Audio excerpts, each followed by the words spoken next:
Welcome to the Prepped and Polished podcast, the podcast that empowers you to take control of your education. Featuring weekly interviews with influencers in the world of education, as well as tutoring tips, lessons, and updates. Hi everyone, this is Terri Karol of Prepped and Polished, a tutoring and test prep firm that provides in-person and online tutoring for the SAT, ACT, grad school tests, private school tests, and academic subjects such as math, science, English, languages, and study skills coaching. For more information, please check out preppedandpolished.com. Our Tutoring Tips series continues right now with frequently asked questions for the new SAT. Get to know the Prepped and Polished community. You can find us on Facebook at Prepped and Polished, as well as on Twitter and Instagram. Just search for Prepped and Polished. Remember, if you have any questions or comments about the episode, feel free to email us at any time. radio@preppedandpolished.com. We love hearing from you. So let's get right to it. Our topic today, 9 frequently asked questions about the new SAT. So the SAT is getting a makeover, so students and families are bound to have many questions. Today I want to respond to some of these frequently asked questions, focusing on the administration of the exam, and we'll examine the when, why, and how of the revised SAT. So question number 1, when will the redesigned SAT be given for the first time? Well, College Board will launch their inaugural administration of the new SAT in March 2016. This brings about another question number 2. Is the PSAT and MSQT changing, and when will that test be offered? Well, this test will change, the PSAT, along with the SAT. It's launching in October 2015. It'll be fully aligned with the new SAT. It'll have features like rights-only scoring. There's no penalty anymore for wrong answers. There'll be sub-scores for every test, evidence-based reading and writing test, and a math test. The test's about the same length, about 2 hours, 45 minutes. Now, this will allow students to take the redesigned PSAT before the redesigned SAT. Question number 3. In spring 2016, will students be able to take both the current SAT and the redesigned SAT? They want to see which scores higher. Well, the current SAT will no longer be offered, and the good news is that some students will already have taken the current SAT and take the redesigned SAT later. Here's an extra little tip. College Board recommends that students send all scores to colleges to use those scores that are most favorable to the student.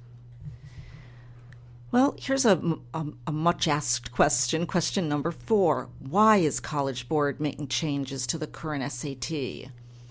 Well, this is based on a lot of research. The redesign is trying to see which skills and knowledge matter most in college to better align the test with skills required both in college and for career readiness, to better measure student preparedness for the rigors of college coursework, and to better connect the test with high school curricula.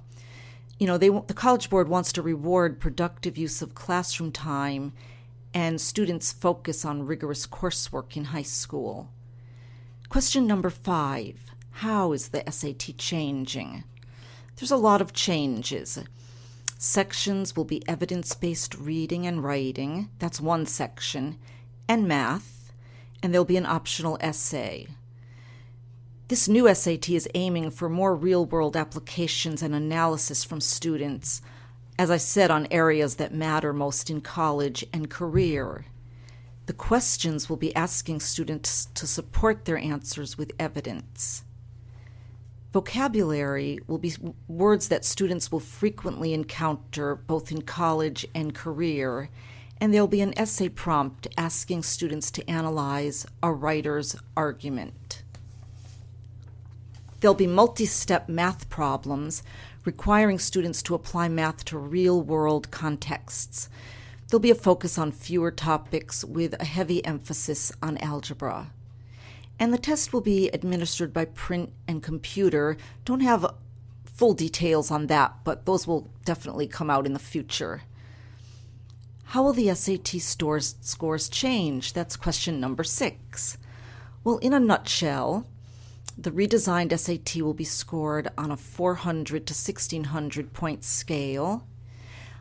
The evidence-based reading and writing section and the math section, those two sections will each be scored on a 200 to 800 point scale. The optional essay, the scores for that will be reported separately, and there'll be 3 scores, a reading score, a writing score, and an analysis score, each between 2 and 8. Here's the good news. There'll be rights-only scoring. There's no longer a penalty for wrong answers.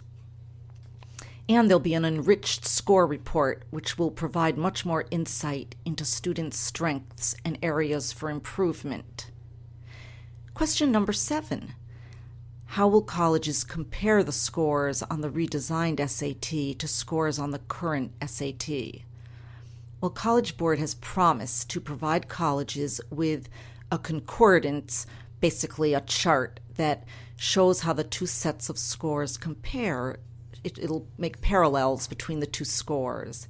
And question number 8. How will the redesigned SAT help colleges to make admission decisions?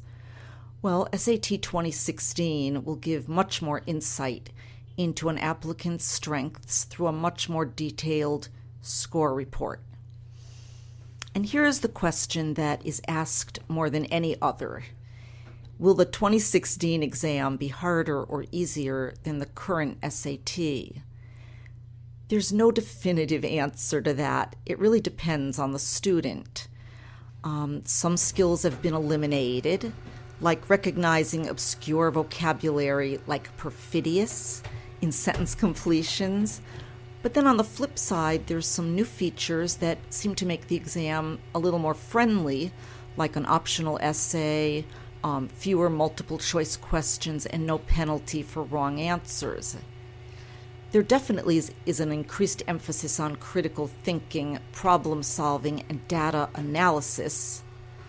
One way students will be able to answer that question harder or easier is to take practice tests when they come out to determine their skills on the new SAT. That'll probably help to answer that question.